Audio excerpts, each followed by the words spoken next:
as boas-vindas ao Felipe Azen. Bem-vindo, Felipe. Muito obrigada pela sua disponibilidade, pelo seu tempo, por ceder um pouquinho da sua experiência aí em de tantas dificuldades que são enfrentadas nas empresas hoje em dia. Bem-vindo. Boa noite, Samantha. Boa noite, Manuela, toda a equipe da Pinedicran, todos os participantes. Eu que agradeço, a gente fica extremamente lisonjeado e honrado de estar participando dessa semana, né, junto com vocês. E agradecendo também pela oportunidade, né, da gente poder estar contribuindo um pouquinho com o trabalho que a gente vem fazendo nos últimos anos, especificamente hoje, com relação à reserva legal. Não, excelente. O pessoal está entrando ainda. Lembrando que essa live fica gravada, depois nós vamos disponibilizar esse material, que vai ser aí um material tão rico, né, de conteúdo realmente, porque vai falar da parte prática, não só da compensação, mas de como se chega a isso. E eu quero pedir licença então, Felipe, para fazer a abertura aí oficial, falando um pouquinho do nosso escritório, né, do Pinedicran, que trabalha na verdade, o Pinedicran faz 20 anos em setembro deste ano, ou 19, não, faz 19 anos em setembro deste ano, abriu em 11 de setembro de 2001, no dia que caíram as Torres Gêmeas, foi o dia que abriu o Pinedicran. Infelizmente, é uma data que a gente lembra com um pouco de temor, mas é uma data que lembra também mundo moderno, desafios e tudo isso. E nós somos 5 advogadas no Pinedicran, sou eu, a Manoele Cran, a Luísa Furiati, a Manuela Andrade, que vai hoje falar com você, e a Maria Fernanda Message, elas todas especialistas em direito ambiental, especialmente a Manuela Moreira de Andrade, advogada, especialista em direito penal e criminologia, e é uma vertente importante porque nós temos a lei de crimes ambientais, sempre que acontece um ato que causa dano ao meio ambiente, nós temos as 3 esferas de responsabilidade, né? A responsabilidade civil, a responsabilidade administrativa, que é aquela que a gente responde junto ao órgão ambiental, e a responsabilidade penal. E quando a coisa pega no crime, realmente é a doutora Manuela que nos atende, que nos socorre. Ela é especialista nisso e também é especialista em direito ambiental. Ela está no escritório já há bastante tempo, eu nem sei, depois eu vou perguntar para ela exatamente há quanto tempo, mas a Manuela tem se mostrado uma pessoa que tem um desenvolvimento de raciocínio jurídico muito interessante dentro do time, e ela que trabalhou mais conjuntamente aí, né, no projeto de regularizações ambientais especialmente da usina São Martim. O Felipe, se me permite, Felipe Azen, deixa eu lhe apresentar aí para os nossos convidados. Ele é advogado também, é gerente de negócios imobiliários e minerários da São Martinho S.A., diretor administrativo da Cooperativa de Economia e Crédito Mútuo, Usicred, tem MBA em Direito Empresarial pela FGV, é pós-graduado também em Direito Processual Civil e Direito Civil pelo INPG e tem extensão em Finanças pelo programa da FGV. É um programa que a FGV tem, que fala de economia e finanças na parte empresarial, que é o FGV Management. É muito interessante esse programa e a FGV nem está nos patrocinando, tá? Atualmente está cursando MBA em Negócios, Finanças e Gestão de Real Estate. É isso? Real Estate, pelo IBMEC. Tem experiência vasta em negociações complexas, estruturação de departamentos, gestão de projetos, é pai de 2 filhos lindos. Eu não sei nem como você tem tempo de fazer tudo isso, Felipe. Pois é, você falou minhas maiores conquistas no final, né? Pai da Isabela e do Pedro, devem estar assistindo agora. Um super beijo para minha esposa, minha família que está em casa, meus pais. Muito legal. Quero mandar beijo também para os seus filhos, para sua esposa, para os seus pais. A sua mãe já assistiu nossa live ontem, ela está aí firme e forte, a gente gosta disso. Então, eu quero chamar para começar esse bate-papo a nossa advogada, Manuela Moreira de Andrade, que vai conversar com você a respeito. Eu vou ficar anotando as perguntas de vocês. Quem tiver dúvida, pode mandar tanto pelo Facebook, quanto aqui pelo Zoom, pelo chat do Zoom, as perguntas que eu vou acompanhar e vou filtrando e a gente vai colocando isso ao longo da conversa, ok? Um bom debate para vocês. Eu vou ficar quietinha agora, vou silenciar meu microfone, eu só entro quando tiver pergunta interessante. Obrigado. Boa noite a todos que estão nos acompanhando aí de casa. Samantha, Felipe, nosso convidado especialíssimo para tratar desse tema de compensação de reserva legal. Desde já, Felipe, a gente agradece muito você ter topado trocar uma ideia com a gente sobre esse tema que a gente está aqui chamando de solução, né? Uma solução sustentável.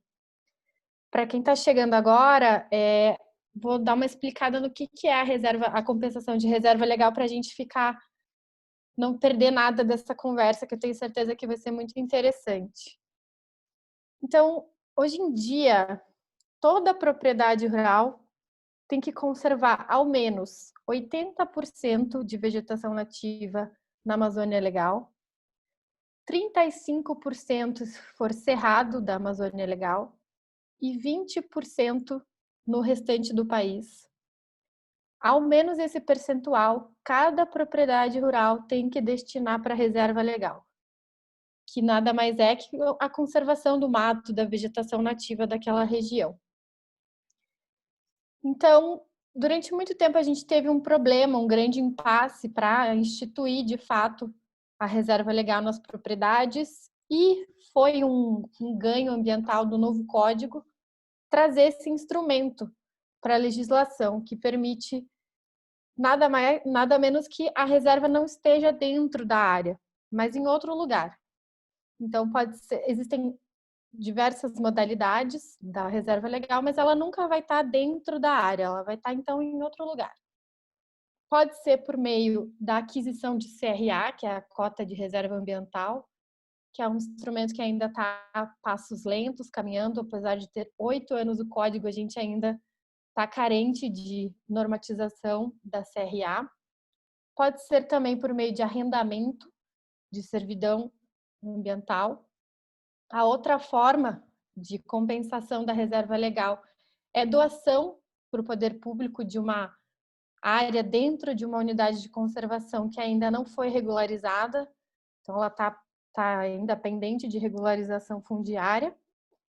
E o cadastramento simplesmente lá no Cadastro Ambiental Rural de uma área similar, adquirida de terceiro ou da mesma titularidade.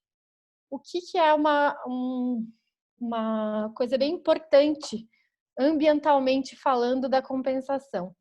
Ela tem que ser numa área do mesmo bioma. Então, nós temos os biomas brasileiros, né? São 5 biomas, e tem que existir essa identidade de bioma para que a compensação seja feita. Não importa que seja em outro estado, mas sim a gente vai focar no bioma para que a compensação seja permitida.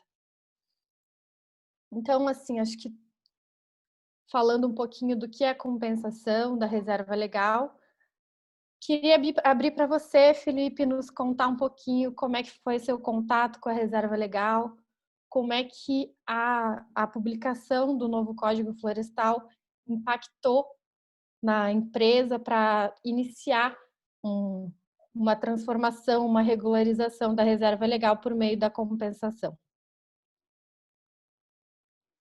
Pois é, Manuela, você falou, a gente está na semana aí do 8º aniversário do Código, né? São 8 anos de vigência e mais tantos outros, muito mais aí que se discutiu. O ex-ministro Aldo ontem foi muito feliz no discurso dele, quando ele lembrou que talvez só a Constituição Federal teve tamanha relevância ou tamanha oportunidade de discussão em diversas searas, né? E a gente está vivendo um momento tão complexo, né, atualmente, de polarizações e de excessos, né, enfim. Eu acho que o código ele contém alguns instrumentos riquíssimos dentro dele, né? E a gente tem que desfrutar em cada momento aquele instituto da hora. A gente precisa, acho que passou do tempo da gente parar de falar de CAR. O CAR foi um avanço, vamos dizer assim, realmente ele é um um diagnóstico, a gente brinca muito que ele é realmente um raio-x da propriedade, né, principalmente sob o ponto de vista ambiental, né? Mas eu falo, a gente que está aqui vivendo intensamente o lado de cada mesa, né, o lado do agro e assistindo a intensidade ou a seriedade do trabalho, né, e da contribuição que se busca com os trabalhos ambientais, né, a gente já virou há muito tempo a página do CAR. O CAR para nós é algo extremamente consolidado e transmitido, né? É claro que já se falava anteriormente ao Código Florestal, né? Já se falava um pouco dos arrendamentos, tinha-se as ideias e até alguns negócios com relação à compensação, né? Mas eu não tenho dúvida que o Código trouxe muito mais clareza ou muito mais certeza em vários institutos, seja ele na compensação, né? Falando um pouquinho aqui do nosso projeto, né?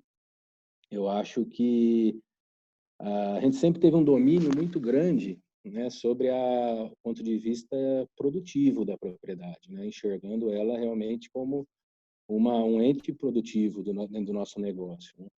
Eu acho que o código trouxe, né, um anseio ou uma necessidade, né, de que a gente conhecesse a nossa propriedade como um todo, para além da produção, né. Então, eu acho que um primeiro ponto importante, né, que ele nos trouxe foi esse desejo, essa vontade que a gente tenha de que a gente tenha o diagnóstico da propriedade mapeada, aliando a produção com a parte ambiental. Falando um pouquinho daqui do nosso trabalho, a gente tem uma preocupação muito grande que o discurso, né, ele seja coerente com a prática. Então, a produção é realmente, né, claro, é o nosso mote, é o nosso trabalho, né? Mas eu não tenho dúvida de que cada vez mais ganha-se importância em ter um domínio das informações ambientais, de se ter um diagnóstico preciso da situação de cada área, de se enxergar isso como um instrumento realmente estratégico do negócio. Eu não vejo dúvida, eu não tenho dúvida de que talvez essas clarezas, né, que a legislação trouxe, que a gente insiste ainda em discutir ou em complicar ou em ter diversas formas de interpretação, eu não tenho dúvida de que só prejudica quem está buscando um trabalho sério, né? Quem está buscando um trabalho de equilíbrio, principalmente, né? De sustentabilidade, de perenidade do negócio. Até nosso pessoal que está participando da live, acho que é o Denis, ele fala que já a compensação já era prevista no código anterior, né, na 4771. Realmente ela era prevista, mas nós temos que reconhecer que o Instituto da Reserva Legal demorou para andar e a compensação, então, antes do novo código era praticamente inexistente. Justamente por isso que você vinha comentando, da gente não ter muita segurança jurídica na legislação ambiental. Então, eu vejo que eu sou suspeita, né? Mas vou rasgar aqui muitos elogios a essa lei que a gente está comemorando, porque eu acho que ela deu ao setor o que precisava. Demonstrou que quem preserva o meio ambiente é o setor do agro. E a compensação é mais um exemplo, né? Claro, possibilitou, facilitou que todo o setor do agro se ajuste à lei e a gente não possa mais falar que eles estão fora da lei, que o agro não preserva. Não, como eu falei no início, esse percentual não tem escapatória. Todas as propriedades rurais vão ter que observar. Tem exceções, lógico, né? Vamos pensar aqui no ato jurídico perfeito, que é uma previsão do novo código também, mas via de regra, quem preserva é o agro. Acho que isso é bem importante da gente ter em mente. Voltando aqui, Todos nós, né? Pode Desculpa, falar. mas só para concluir, todos nós, eu acho, sejam consultores, prestadores, os trabalhadores do agro, enfim, gestores, sejam eles quais forem, nós temos um papel muito importante, muito relevante de mostrar, né? Conseguir mostrar, conseguir espaço de traduzir um pouquinho em fatos concretos aquele trabalho que há muito já vem sendo feito. E não tenho dúvida que o Código Florestal ele é um instrumento importante, fundamental, mas que por si só, né, ele não vai bastar. A gente vai ter grandes desafios aí pela frente. Com certeza, ainda temos muitos desafios, tem razão. Pensando um pouquinho nessa nova visão que a compensação teve com o novo Código Florestal, o que você avaliaria como determinante para uma empresa escolher a compensação ambiental, regularizar a reserva legal por meio da compensação? Olha, Manuela, eu tenho uma visão muito particular, né, do todo do projeto, né? Primeiro, a gente tem que ter claro na cabeça, né, que quando a gente fala em sustentabilidade, né, entre outros inúmeros pontos, a gente tem que conciliar muito firme a questão da produção com a questão ambiental, né? E a terra é um bem finito, né? Um bem limitado, né? E o grande desafio hoje é você produzir com mais qualidade, né, com mais produtividade e respeitando, claro, os limites ambientais. A gente, quando começou o projeto, vamos falar código de 2012, então, seguramente, logo que o código foi aprovado, a gente já começou um pouquinho com esse trabalho de inteligência, vamos chamar assim, né? Foi incrível a evolução que as técnicas agrícolas sofreram durante esse período, né? Claro que isso vem numa linha contínua, mas em especial nesse período. Então, antigamente, áreas que a gente, ou qualquer proprietário, às vezes imaginava que não podia se alcançar, né, técnicas de plantio, enfim, técnicas diversas, hoje se chega. Então, hoje é muito baixo o índice de não aproveitamento de área, né? Então, esse foi um fator importante. Então, você aliando sustentabilidade, né, com a evolução das técnicas agrícolas, né, e com esse fator finito do bem terra, do bem de ativo terra, né, você precisa começar a olhar para fora e tentar alguns mecanismos para você regularizar a sua propriedade. Falando um pouco de compensação, né, claro que você falou aí por exemplo, de alguns outros mecanismos que talvez a gente perdeu um pouco o fluxo, né, da demanda nesse curso interminável aí de regulamentos, enfim, e dispositivos que a gente aguarda, né? A gente tem muito firme como premissa de projeto, a gente não pode ter a avaliação, vamos chamar assim, precária de achar, pô, eu estou buscando a compensação, eu estou buscando fazer fora porque eu não estou cuidando do que tem dentro, tá? Posso falar aqui pela companhia, mas seguramente esse é o papel da grande maioria dos produtores hoje em dia, dos proprietários de terra, né? Premissa nossa zero de projeto é cuidar melhor do que tem dentro, né? Então, tudo aquilo que foi mapeado, né, em termos de APP, em termos de reserva, né, a premissa zero era melhorar aquilo que estava no chão, né? Até por isso que a gente buscou ter um diagnóstico preciso, né? E não podia ser diferente, né? Assim, a gente publica aí nossos indicadores, nossos números, né, nosso relatório de sustentabilidade. A companhia se preocupa muito com isso, entre outros trabalhos, né? A gente tem viveiro em 2 unidades, viveiro de mudas, né? No último relatório, a gente traduziu um pouquinho em número, falando praticamente 250 mil mudas ano aí, em que a gente usa para plantio interno, usa para doações para a comunidade, centro de educação ambiental, enfim, um trabalho muito firme, né, do setor como um todo para combate a incêndio. Então, assim, isso sempre foi muito latente no nosso DNA, né? A gente preservar e melhorar aquilo que tem dentro, né? Ainda assim, vai faltar, né? E para isso que vai faltar, eu acho que nós vamos firmemente olhar aí para esses instrumentos que nos possibilitam, né? E a gente entende e acredita, né, que com isso nós vamos estar cumprindo também a função social da nossa propriedade, né? Porque nós vamos estar produzindo, nós vamos ter uma harmonia em equilíbrio aí com o meio ambiente, e nós de alguma forma também a gente vai estar contribuindo, né, para a função social e função da propriedade daquelas áreas que a gente tem escolhido para fazer as nossas compensações. É legal você falar isso da função social, porque a gente pensar que hoje em dia, né, uma terra produtiva desde ali dos anos 50, 60, que ela vai ter vocação para uma regeneração natural, para formar uma vegetação nativa é um desperdício, né? A gente acaba indo contra a função social da propriedade e com a compensação, a gente acaba destinando uma área com muito mais riqueza, né?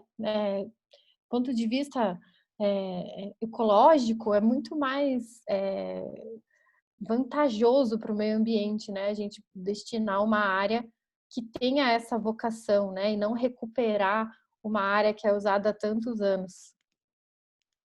E se você não pensa dessa forma, Manuela, eu acho que você não, de alguma forma, você não está gerando valor para o negócio, né?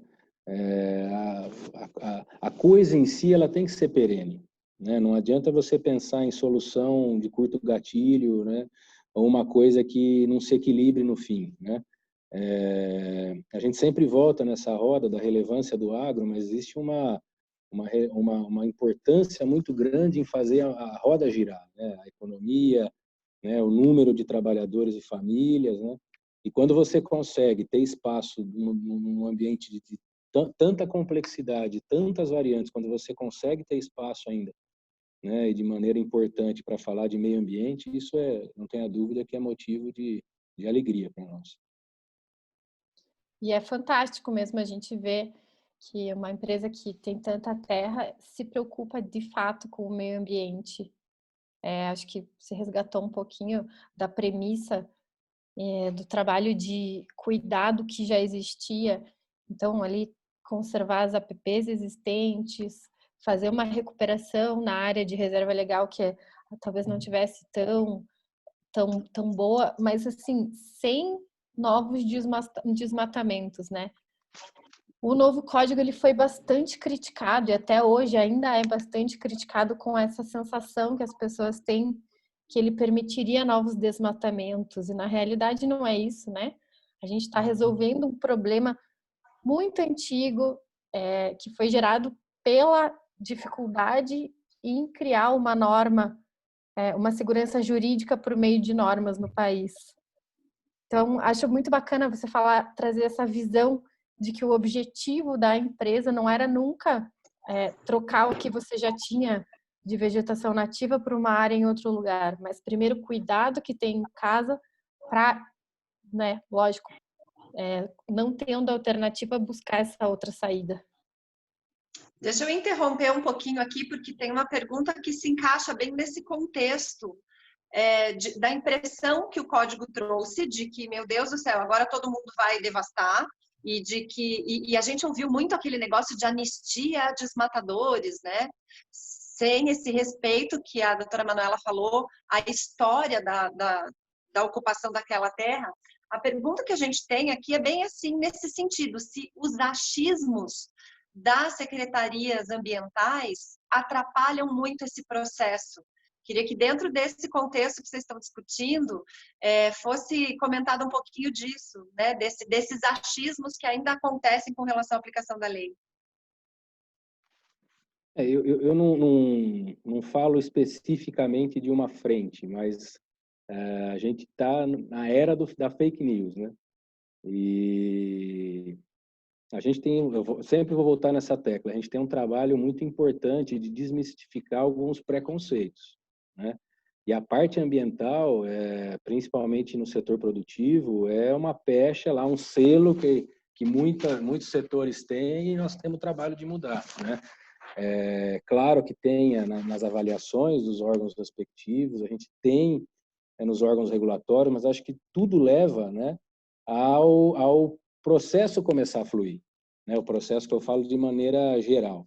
Enquanto, de fato, né, a gente não botar a bola para quicar, né, realmente não ver na prática, né, os projetos ou as premissas serem avaliadas, né, cada um pode ter a sua perspectiva sobre o negócio. Eu acho muito ruim, né, quando a gente começa a usar alguns mecanismos ou recursos para rediscutir algumas coisas que já estão pacificadas. Ontem, acho que você também foi muito feliz nessa parte, né?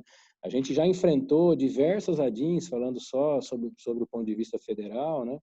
Agora, um monte de embargos de declaração.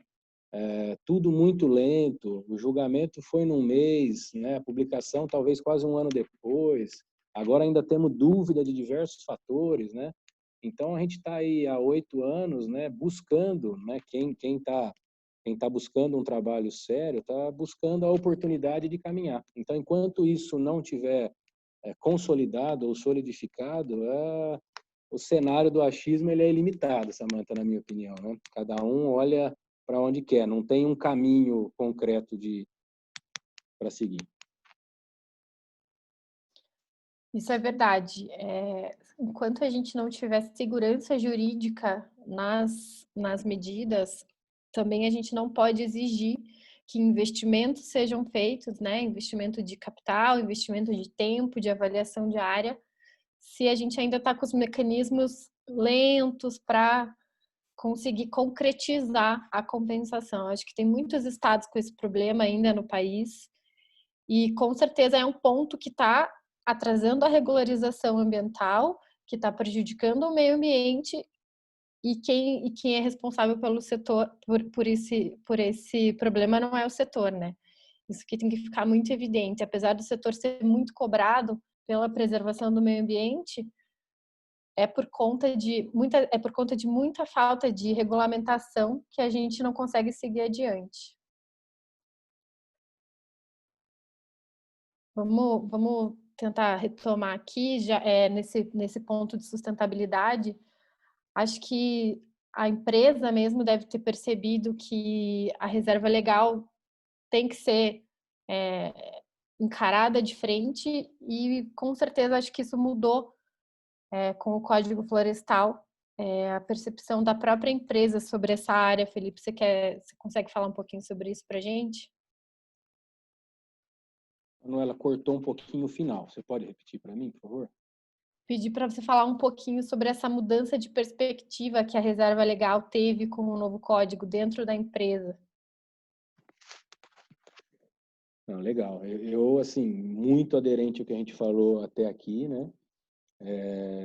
Um pouco das nossas premissas iniciais eu falei, né? Da gente fazer um diagnóstico completo da propriedade, acho que não só sob o ponto de vista produtivo, mas também sob o ponto de vista ambiental, né? Não falo nem não derrubar o que existe, porque isso nunca teve em cogitação, mas a gente enriquecer ou melhorar aquilo que está em campo, né?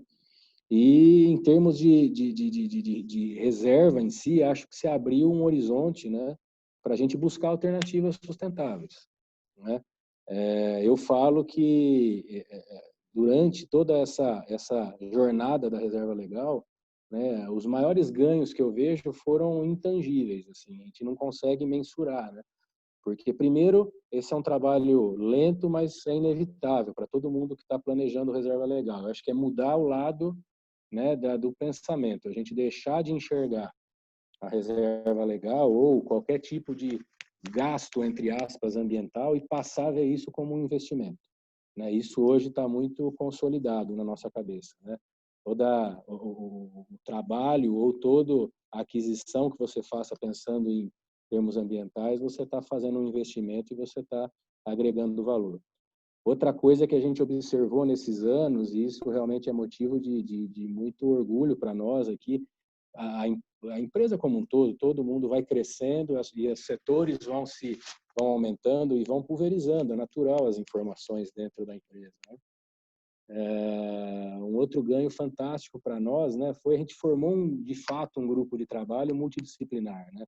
Então, tem lá uma cadeira olhando a parte agrícola, tem uma cadeira olhando a parte jurídica, uma cadeira olhando a parte de terras, né, parte de ativo, meio ambiente, né, o time aí de sustentabilidade, enfim, e as unidades participando entre si. Isso, em momentos passados, talvez era impensável, cada um olhando só o seu processo, né? Então, de alguma forma, isso contribuiu de maneira muito rica para que se enxergasse o processo de terras ou o processo ambiental de maneira integrada. Isso é fundamental. Esse time de trabalho, ele é um time que recomenda, né? Ele não tem poder de decisão, vamos dizer assim, a gente tem que passar sempre no processo de governança da companhia, mas ele é um instrumento fundamental, né, para a gente, de alguma forma, embasar, né, as recomendações e sustentar aquela nossa visão, né, olhando cada área de maneira individual. Nem sempre, né,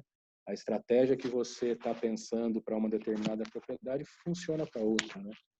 Então, eu vejo que esses ganhos imateriais, né, eles foram fundamentais para o projeto, né? Não tenho dúvida disso. E, assim, a escolha pela compensação em si, né, ela está muito enraizada num pouco que a gente conversou em alguns minutos atrás, né? Existe uma necessidade de se manter a área produtiva, né? A gente brinca que não tem como plantar em trelixe, beliche, né? Então a gente vai ter que aumentar a produtividade naquilo que existe, né? Mas é muito firme na gente aqui esse sentimento de estar em compliance aí, ou em conformidade, né? Como é a palavra em português, em conformidade aí com as práticas ambientais e práticas regulatórias, né? A questão é tão complexa, né? A gente que acaba lidando também com parte de gestão de terra, né? Essa questão ambiental pode parecer, entre aspas, simples, ou pode parecer que a gente fica restrito à discussão de reserva, de compensação, de CAR, né? Mas isso trava inúmeros outros processos que você tem com a terra, né? Sejam eles fundiários, regulatórios, enfim. Isso desemboca em diversos órgãos. A gente tem um ambiente aí fértil, talvez, para ficar dias e dias discutindo complicadores, cartórios de imóveis, INCRA, enfim, ITESP, diversas, Secretaria do Meio Ambiente, como vocês já disseram, diversos órgãos, assim, a gente brinca que são os vasos comunicantes, né? De um trabalho, né, de um simples CAR, a gente desemboca diversas discussões e esse é a tormenta, ou esse é o sofrimento hoje para o proprietário de terra no Brasil. Se não é um ponto da São Martinho, mas é um ponto sistêmico. Eu vou interromper de novo, porque tem bastante pergunta boa, o pessoal está interagindo bastante aqui. Inclusive até dentro dessa visão, né, que você acabou de trazer, Felipe, que todo mundo tem uma leitura diferente de dentro da companhia hoje, cada um olha com os olhos do seu departamento para o meio ambiente. Eu acho que esse é o melhor conceito de sustentabilidade, essa coisa transversal, né, que passa por todos os setores, todo mundo cuidando do seu pedacinho, para o todo estar bem cuidado. E diante acho que até dessa universalidade que é o meio ambiente, eu tenho aqui uma pergunta do Miguel Belo Soares, da RBS. Ele diz o seguinte: Doutor Felipe, que fatores você acha que são importantes na hora de procurar uma área para compensação, dentro de toda essa conformidade, de todo esse compliance? Como que escolhe uma área para compensar? Eu não tenho dúvida assim que há uma preocupação enorme, né, em termos de documento, principalmente, vamos dizer, essa diligência documental em cima da área. Essa é uma preocupação enorme que a gente tem, e a gente trata isso não só numa esfera jurídica, né, mas também numa esfera ambiental, enfim. A parte documental para nós é muito importante, né? Eu não estou falando só de matrícula, são diversos documentos que eu acho que a gente tem que se preocupar, né? E a gente também tem diversos bons exemplos, às vezes, que mesmo se cercando de todas as cautelas, né, ainda assim, dentro de todo esse circuito interminável de órgãos no Brasil e tanta gente para a gente consultar e ouvir, ainda assim, existe um receio de que algum lado fique descoberto. Então, não tenho dúvida que a parte documental é importantíssima, né?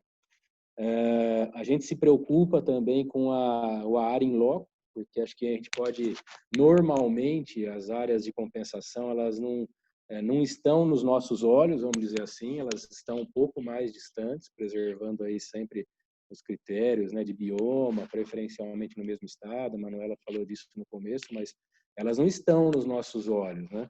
Então, a gente se preocupa muito com conhecer um pouco da situação da área, né? Se realmente elas são áreas aptas sob o ponto de vista ambiental, né? Se realmente, né, no nosso caso, que a grande parte a gente fala aí de Mata Atlântica, né? Se realmente a parte de preservação ela está regular, se nós não temos uma ocupação, uma construção, né?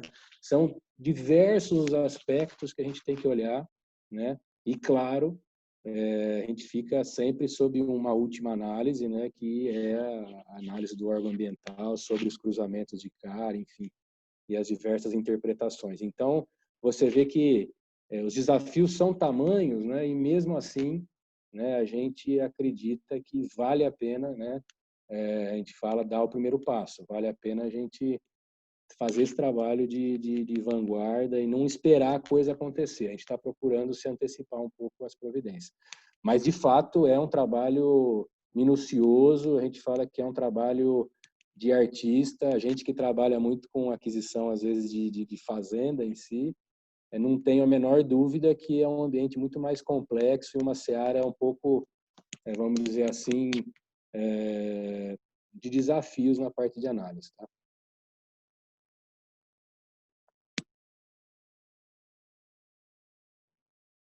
Com certeza, essa parte de documentação da compensação é uma coisa que a gente tem que ficar atento, né? Se vale o alerta, realmente tem muita área sendo negociada que acaba não existindo, que a documentação não está ok. Então, essa é um aspecto muito importante antes da compensação, avaliar a área que você vai usar. E você vê, né, Manuela, você participou de vários desses momentos aqui do nosso projeto. É incrível que a gente também tem que usar a criatividade, né? Você vê, a gente falando especificamente de compensação, né? Você tem lá muito claro no código o que é o regime de arrendamento, né? O que é o regime de aquisição, né? Enfim, e dentro da aquisição a gente também pode ter diversas possibilidades, né? Áreas particulares, áreas de unidade de conservação, enfim. Então, a gente acaba muitas vezes tendo que antecipar o legislador ou o avaliador, e a gente acaba usando de criatividade para, às vezes, fazer um sistema que a gente brincou aqui muitas vezes híbrido, né? Pensando sempre na segurança do negócio, na publicidade do ato, que é muito importante, né? O ato de aquisição de área, levar para a matrícula, que é realmente o documento que, de alguma forma, você tem uma maior segurança, né?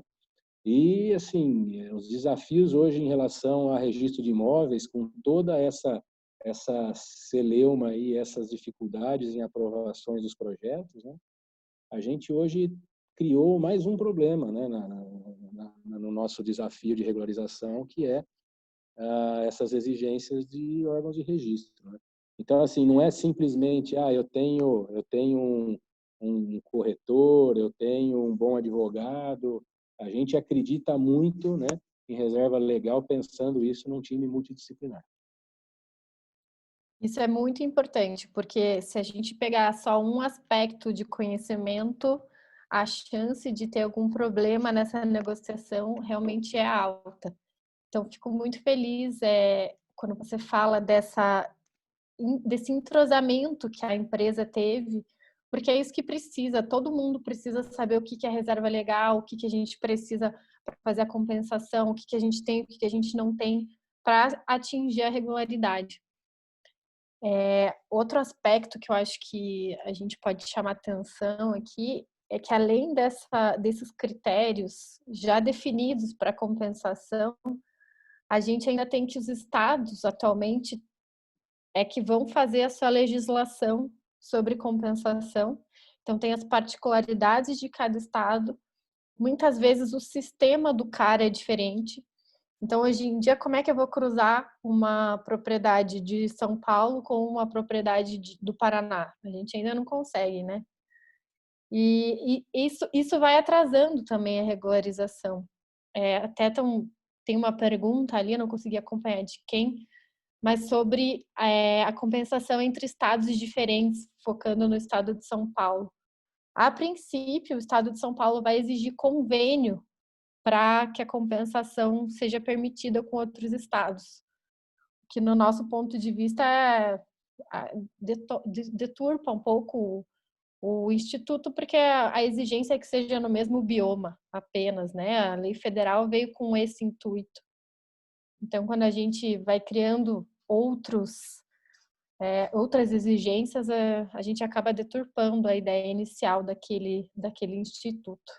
e vai na contramão do que a gente está vivendo, né? A gente fala muito de desburocratizar, né, ou de enxugar a máquina e alguns procedimentos. Infelizmente, isso também é muito latente aí nesses processos de regularização ambiental. Parece que muitas vezes a gente vai indo na contramão do movimento natural da coisa, né? A gente não consegue, às vezes, nem regular ou nem fazer fluir dentro do Estado. Você imagina se a gente começar a querer entender ou fazer valer um acordo de cooperação. Muito difícil, realmente. Muito difícil. Isso acho que entra nessas dificuldades da regularização, né? Nós falamos muitas até agora, acho que essa parte das normas atrapalha bastante. Sentimos isso na pele muitas vezes, né? Acho que a demora do julgamento das ADIMs também foi um grande desafio.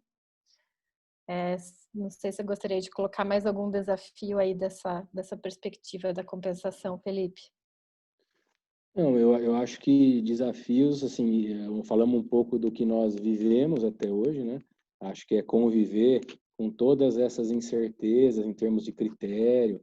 É duro você planejar ou você caminhar, né, sem ter as regras claras. Então, a gente tinha, claro, uma legislação anterior a 2012, tudo não começou em 2012, né? Mas 2012 foi uma oportunidade, né? O marco de 2012 foi de consolidar anos e anos de discussão, né? E se não né, se não foi o melhor, né, mas foi o melhor que se conseguiu na época. Acho que o Aldo falou muito bem disso ontem também, né? E o nosso papel seria, de alguma forma, agora botar as claras as regras do jogo. Lá ficou colocado a essência do negócio, né? E a gente não consegue caminhar. Mas mesmo assim, né, eu acho que o grande desafio com todas essas incertezas, eu acho que é avançar. Eu acho que não é um movimento irreversível. A gente tem que ter esse sentimento, vamos dizer assim, de resiliência, principalmente, né, e de avanço. Você vê, dentro desse cenário que a gente está vivendo de Covid, eu vi alguns estudos, eu li até um ontem, da McKinsey, o mundo está pensando agora em sustentabilidade, está revendo alguns conceitos de consumo, né, dando importância a diversos fatores e também a uma harmônica convivência, né? Então, você vê, 2/3 hoje da população mundial entendem a relevância de você ter um estilo de vida mais harmônico, mais sustentável, né? Então, no Brasil, se a gente não desburocratizar, né, mais uma vez, a gente vai ficar para trás. Volto a falar, nós estamos discutindo, né, até hoje, CAR, né, e o setor nosso já avançou CAR há muitos anos, né? A gente está louco para começar a falar de PRA, né, ou de fato discutir tecnicamente os nossos projetos, né, e a gente não consegue, né? Então, aí Samantha, né, Aldo ontem e todos os envolvidos aí, eu acho que a gente precisa realmente não baixar a guarda. Acho que não é hora de baixar a guarda, acho que é hora de olhar para frente e seguir. Não tem mais espaço, né, para a gente ter um comportamento diferente desse.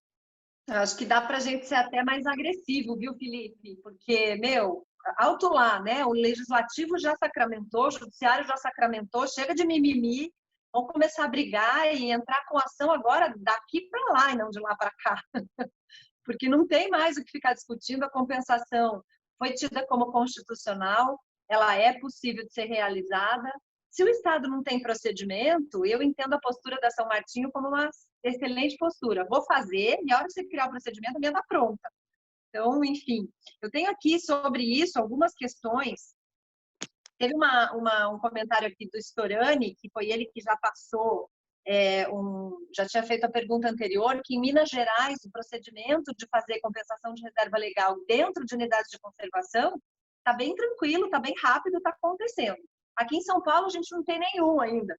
Então, eu acho que isso diferencia também todos os estados aí do Brasil, né? Mas eu tenho uma pergunta aqui interessante sobre qual a ação que tem que ser realizada para que os fornecedores e os parceiros da usina também sejam sensibilizados a ter uma conscientização com relação à adequação de reserva legal. E se a São Martinho tem algum tipo de apoio ou de orientação com relação à compensação desses parceiros e fornecedores? Samantha, eu acho que o trabalho nosso, de alguma forma, fala por si só, né? A gente não acredita muito em cuidar só da empresa. Eu não falo que a gente tem isso, não tem nenhum tipo de ingerência ou nenhum tipo de participação direta na decisão individual de cada parceiro, né?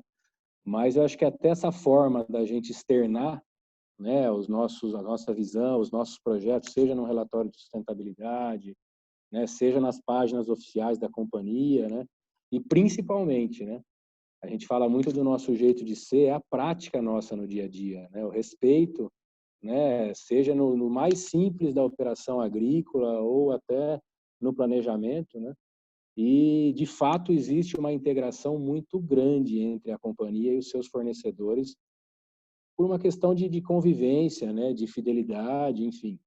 Então, eu acho que isso por si só é o nosso cartão. Agora, a gente procura muito respeitar, é uma posição individual, a gente grupo nosso, né, por opção, a gente não participa de decisão estratégica em cima de área de terceiro, né, mesmo sendo um fornecedor, mas não tenha dúvida que a gente compartilha e cuida das nossas práticas, vamos dizer assim. Eu acho que é um ciclo que contamina, viu, Samantha, pelo lado positivo. Eu iria por esse lado. Eu complementaria só dando alerta que melhor não esperar para regularizar. O Ministério Público está aí de olho, está todo mundo de olho. Quanto antes a gente sair na frente na regularização, melhor. Todo mundo ganha.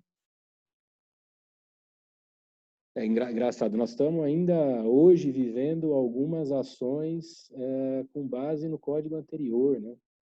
Então, isso não é uma crítica, é um fato, né? Enquanto a gente ainda está gastando energia, né? Movimentando uma máquina, né? Interminável, discutindo assuntos que não fazem mais sentido, né? Eu acho que tem que ser uma visão de consenso, né? É o produtor, né? São os órgãos regulatórios, é o legislativo, enfim, é hora de unir força. Mas eu vou te falar, Manuela, é claro que a gente tem isso, a gente vive isso na prática, né?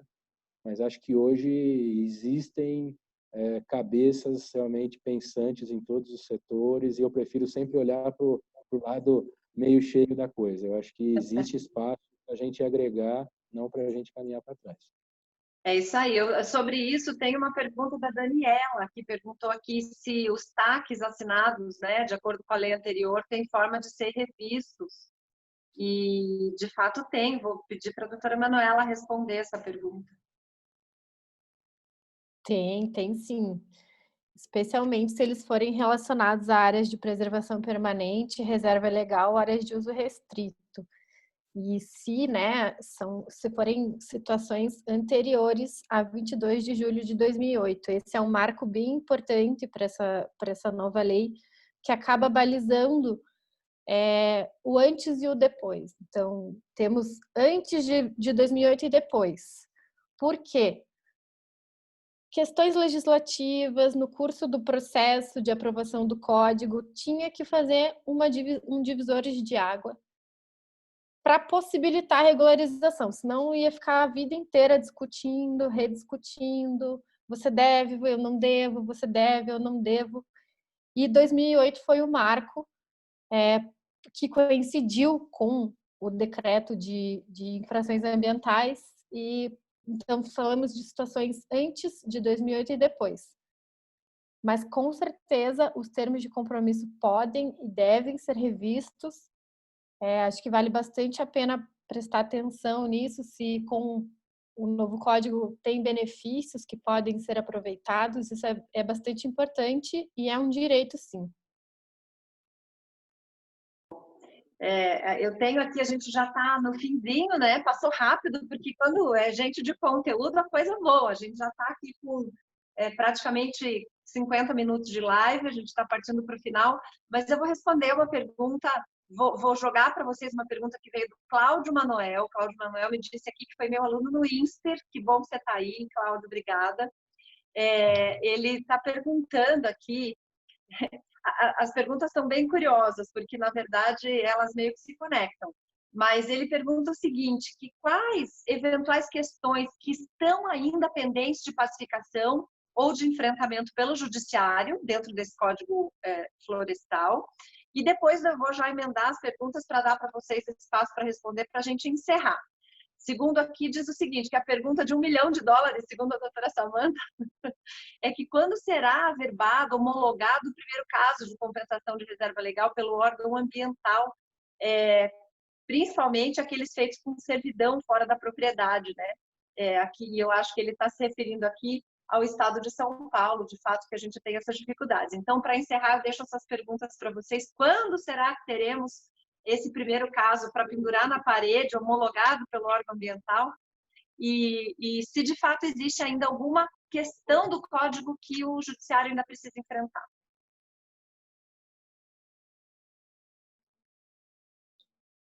Vou começar, então, respondendo a pergunta do judiciário. Eu acho que tem muitas questões ainda a serem enfrentadas, a gente tem muita divergência no posicionamento jurisprudencial, mas chama atenção para o posicionamento do STJ, não tem como. Temos julgados recentes do STJ deixando de aplicar o novo Código Florestal por simplesmente entender que são atos consolidados na legislação passada, deturpando completamente o sentido do novo código, que veio justamente para regularizar situações pretéritas.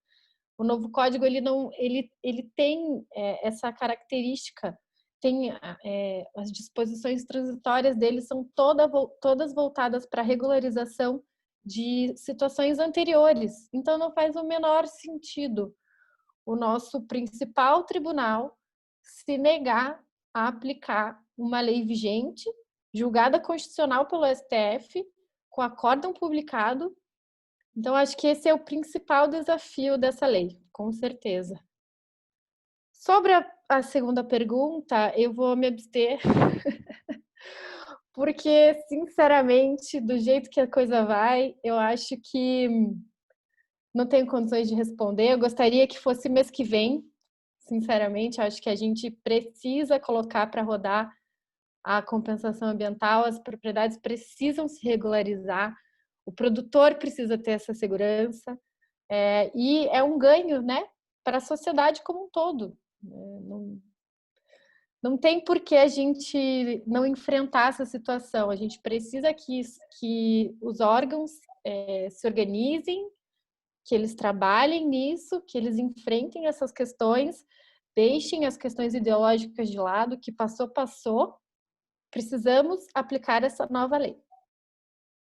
É isso aí. Felipe, uma complementação aí, a gente tem bastante perguntas chegando, gente, mas olha, como falta 10 minutos, a gente falou que ia ser de 50 minutos, eu vou deixar mais 5 minutos porque tá bem bom, mas as perguntas que não forem respondidas agora, a gente se compromete aqui depois a deixar elas respondidas para vocês, ok? Felipe. Posso só complementar um pouquinho do que a Manuela falou, dessa última pergunta? Lógico, não, você tá com a palavra, vamos lá. Eu só vou dizer que não vou deixar por muito tempo, porque a gente está realmente com bastante perguntas. Super rápido, eu acho que ela foi no ponto, na minha opinião, acho que a maior discussão hoje é essa mesmo no STJ, e outra que me preocupa é colocar, vamos dizer assim, bode em algumas questões, né, com relação especificamente aos critérios de compensação, né? Achar dificuldades onde não tem. Eu acho que a questão, né, da identidade ecológica é uma delas, né? A questão de outros fatores de cruzamento entre área dominante e área serviente. Então, isso também nos preocupa muito e vai em desacordo do que é o espírito do código. Não tem como, no sistema complexo nosso de leis, a gente tem sempre que buscar o espírito da legislação. E com relação à pergunta do milhão, eu não sei quando, também espero que seja logo, né, Manuela? E a gente trabalha para que os nossos consigam ser os mais breves, vamos dizer assim. Eu preciso fazer um registro que a primeira CBIO, que é o crédito de descarbonização, foi recebido pela São Martinho. Os primeiros CBIOs emitidos no Brasil, a gente não está falando desse assunto, mas, né, já que estamos falando de pioneirismo sustentável, foram recebidos pela São Martinho. Quem sabe se a primeira homologação de compensação de reserva legal com chancela do órgão e tudo isso aqui em São Paulo, seja a da São Martinho também, né, Felipe? Vamos torcer. Pois é, então assim, como que com tudo isso, né, acho que a São Martinho é um bom exemplo, mas inúmeras outras empresas do agro fazendo todo esse trabalho, né, como que a gente ainda se permite ou tem espaço para outras discussões que não sejam nesse sentido. Acho que isso é muito importante o que você falou aí. É isso mesmo, pessoal. Eu quero agradecer imensamente. Doutora Manuela, é sempre muito bom lhe ouvir. Eu trabalho com ela, ela me ensina muito, ela é mais jovem que eu, muito mais jovem, eu não vou dizer quanto, mas eu sempre aprendo muito Bobagem. com esse raciocínio jurídico e com essa calma que ela tem de análise das situações. Ela trabalhou muito nessa regularização, aí, nesse desenvolvimento de um material, de uma planilha de compliance junto às usinas. E muito obrigada, viu, Manuela, por estar sempre com essa dedicação. Foi muito interessante a sua participação. Que isso, eu que agradeço a oportunidade. No escritório a gente tem tido cada vez mais espaços, né, de comunicação e é muito legal a gente poder conversar, especialmente, né, não posso deixar aqui de rasgar a minha seda, Felipe, né, num trabalho tão importante que a gente fez. Eu quero lhe agradecer também, Felipe, porque eu sei que você foi um grande defensor de implantar esse projeto, vocês foram pioneiros, e esse reconhecimento de olhar a compensação como não mais como um passivo, não mais como um prejuízo, mas como um potencial estratégico da empresa, um ativo de fato, e uma forma de ser um diferencial, foi graças a você que a gente conseguiu seguir por esse caminho.